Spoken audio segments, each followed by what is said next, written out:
নাই বস লাউনগি যেহেতু লাগবো বালাহাম হইলা যাওয়া দরকার আছে না। কুল্লু নাফসিন যায়িকাতুল মউত।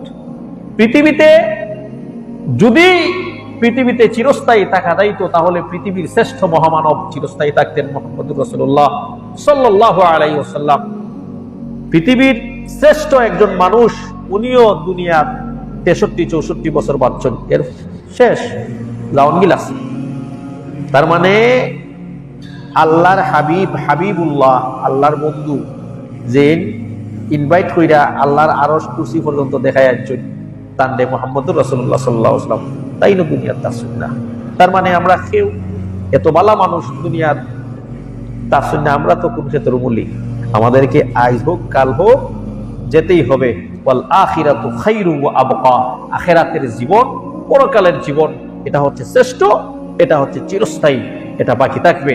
আর দুনিয়ার জন্য আমরা লাফালাফি করি, ফালাফালি করি, যাতে করে ওটা আগে আমরা পাই, আর আখিরাতের কথা আমরা চিন্তাই করি না।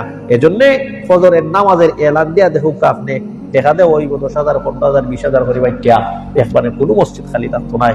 কিন্তু রাত জায়গা খেলা দেখবো ঠিকই, বাড়ির হামদাত মসজিদ নামাজও আসবে না।